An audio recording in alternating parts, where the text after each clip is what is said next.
सुप्रभात दर्शक बंधु 01 ओडिशा खबर आपण मानंकु स्वागत करुछि। आज अगस्त 15 तारिख शुक्रवार पवित्र जन्माष्टमी सह स्वाधीनता दिवसर आपणको हार्दिक हार्दिक शुभेच्छा और शुभकामना। आसंतु जानिबा आजिर मुख्य ताजा खबर गुड़िक कौन रहिछि। आसंतु नजर पकाइबा आजिर प्रथम खबर उपरे। लघुचाप आणुछि बड़ वर्षा, राज्य रे आसंता 3 दिन जाए प्रबल छेचिब। चिंतारे चाष स्थिति, सप्ताहक भितरे अनेक अंचल जेमिति सुखी जाइछि। टाएं टाएं खरा, कां भां वर्षा, जमी रे पानी नाही। एबे भी 11 जिल्ला रे वर्षा नियंटिया स्थिति रहिछि। गत सप्ताहक भितरे आउ 7 जिल्ला भी सुखिबाकु बसिलानी। जदि एबे भल वर्षा न हेबो चाषी मुंडरे चड़क पड़िबो। परवर्ती खबर। सुभद्रा टंका बंटारे त्रुटि होइथिबा मानिले सरकार, पुणी थरे बांटिबे 5000 टंका। सुभद्रा पोर्टलरे मृत हिताधिकारी प्रसंग उपरे प्रतिक्रिया रखिले प्रभाती परिडा। समस्त जीवित अधिकारी पाइबे सुभद्रा तृतीय किस्ती टंका। केवाईसी डेटा एंट्री रे समस्या पाई त्रुटि उपजिथिबा देखिबाकू मिलिछि बोली उपमुख्यमंत्री कहिसंती। भूल मृत दर्शा जाइथिबारु द्वितीय किस्ती टंकारु वंचित होइथिबा जणा पड़िछि। आजिर परवर्ती खबर। 8th पे कमिशन को नै आसिला बड़ अपडेट।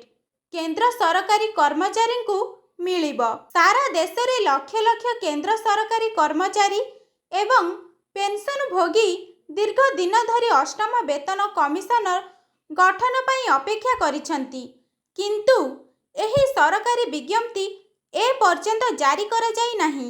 एबे केंद्र सरकार संसद रे एही विलंबर कारण स्पष्ट भावरे कहिसंती। राज्यसभा रे एक प्रश्न रे लिखित उत्तर रे अर्थ राष्ट्रमंत्री पंकज चौधरी कहिथिले 8म वेतन कमिशनर विज्ञप्ति ए पर्यंत विचाराधीन अछि।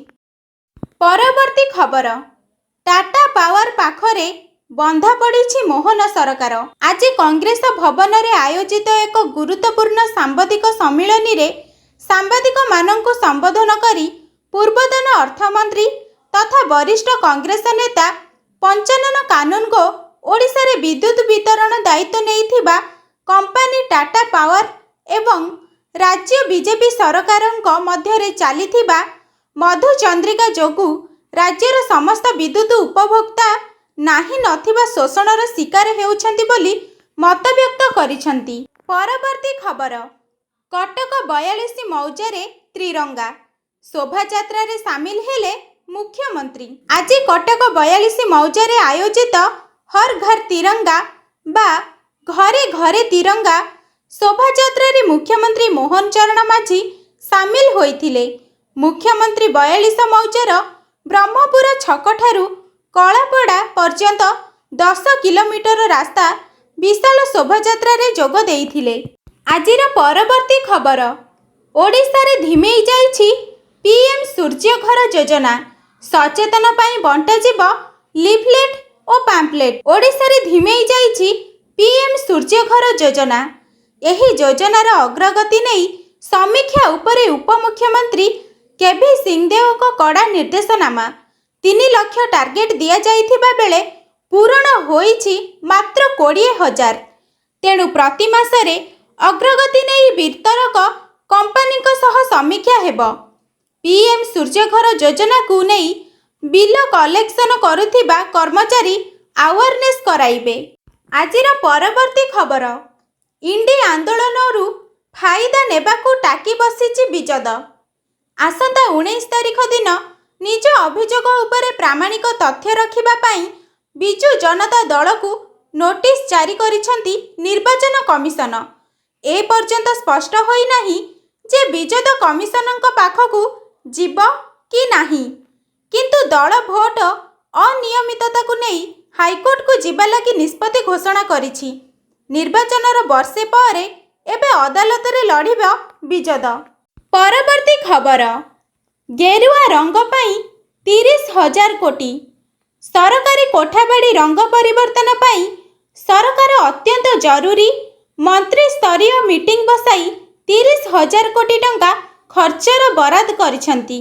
ବିଜେପି ସରକାର ଗୋଟିଏ ବର୍ଷ ତଳେ ଶପଥ ନେଲା ବେଳକୁ ପ୍ରତିଜ୍ଞା କରିଥିଲା, ଆମ ସରକାର ଉତ୍ତରଦାୟୀ ସରକାର ହେବେ, ଆମ ସରକାର ଲୋକଙ୍କ ସୁଖ ଦୁଃଖର ସରକାର ହେବେ। କିନ୍ତୁ ଆଜି ରାଜ୍ୟର ଦୁରବସ୍ଥା ଆପଣଙ୍କ ଆଗରେ। ଆଜିର ପରବର୍ତ୍ତୀ ଖବର। ଅସ୍ତ୍ର ପରିତ୍ୟାଗ କଲେ 6 ଜଣ ମାଓବାଦୀ, ପୁଲିସ ନିକଟରେ କଲେ ଆତ୍ମସମର୍ପଣ। ସୀମାନ୍ତ ତେଲେଙ୍ଗାନାର ଭଦ୍ରାଦ୍ରୀ କଥାଗୁଡାମ ଜିଲ୍ଲା ପୁଲିସ ନିକଟରେ 6 ଜଣ ନକ୍ସଲ ଆତ୍ମସମର୍ପଣ କରିଛନ୍ତି। ଏମାନଙ୍କ ମଧ୍ୟରୁ ଏସ୍ଏମ୍ ଜଣେ, ପାର୍ଟି ସଦସ୍ୟ 2 ଜଣ ଏବଂ 3 ଜଣ ମଲେସିଆ ଅଟନ୍ତି। ଆଜି ଜିଲ୍ଲା ପୁଲିସ କାର୍ଯ୍ୟାଳୟରେ ଆୟୋଜିତ ଏକ ସ୍ୱତନ୍ତ୍ର କାର୍ଯ୍ୟକ୍ରମରେ ଏସ୍ପି 81 ଓ 141 ସିଆର୍ପିଏଫ୍ ବାଟାଲିୟନର ଅଧିକାରୀଙ୍କ ନିକଟରେ ଏମାନେ ଆତ୍ମସମର୍ପଣ କରିଛନ୍ତି। ଆଜିର ଅନ୍ତିମ ଖବର। ଜାମ୍ମୁ କାଶ୍ମୀରରେ ବାଦଲ ଫଟା ବର୍ଷାର ତାଣ୍ଡବ, 33 ମୃତ, 120ରୁ ଅଧିକ ଆହତ। ଶ୍ରଦ୍ଧାଳୁଙ୍କ ପାଇଁ କାଳ ହେଲା ବାଦଲ ଫଟା ବର୍ଷା। ଜମ୍ମୁ କାଶ୍ମୀରର କିସ୍ତୱାଡ ଜିଲ୍ଲାରେ ତାଣ୍ଡବ ରଚିଲା ପ୍ରକୃତି। ଉତ୍ତରାଖଣ୍ଡର ଧରାଲି ପରେ ଏବେ ଜାମ୍ମୁ କାଶ୍ମୀରରେ ଅସ୍ତବ୍ୟସ୍ତ ହୋଇପଡ଼ିଛି ଜନଜୀବନ। ମାଟିମିଶା ପାଣି ତଳେ ଚାପି ହୋଇଯାଇଛନ୍ତି ଶହ ଶହ ଲୋକ। ଏପର୍ଯ୍ୟନ୍ତ 33 ଜଣ ଲୋକଙ୍କ ମୃତ୍ୟୁ ହୋଇଥିବା ଜଣାପଡ଼ିଛି। ଏହାସହ 120 ଜଣଙ୍କୁ ଆହତ ଅବସ୍ଥାରେ ଉଦ୍ଧାର କରିଛନ୍ତି ଉଦ୍ଧାରକାରୀ ଟିମ୍। ଅନେକ ଲୋକ ମାଟି ତଳେ ଚାପି ହୋଇଯାଇଥିବା କୁହାଯାଇଛି।